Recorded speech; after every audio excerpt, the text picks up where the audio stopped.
وقفت دماغك يا فنان. وقفت بصراحه. ايه بقى؟ هم يجاوبوا عليها في الكومنتات. يا عم ماشي. جاهز يا فنان؟ جاهز يا فنان. هسألك سؤال في 30 ثانية، لو عرفت تاخد 50 جنيه. تمام. حاجة ليها رقبة بس ملهاش راس. ليها رقبه بس ملهاش راس.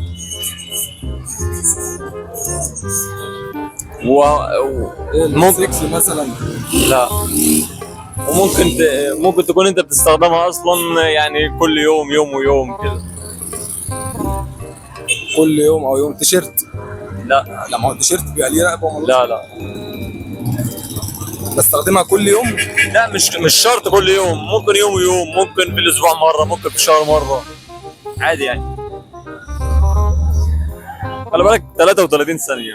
والله. والله ما هي حاجة سهلة. سهله جدا يعني. سهل بحت. اقول لك على حاجة. لو بصيت كده ممكن تشوفها كمان قدامنا هنا كده.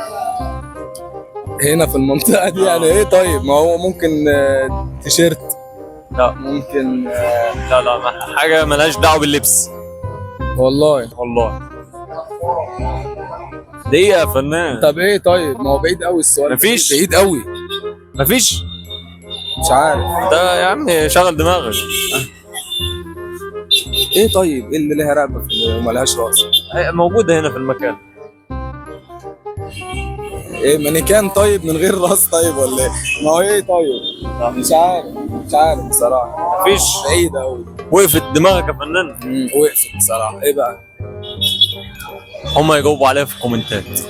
يا عم ماشي.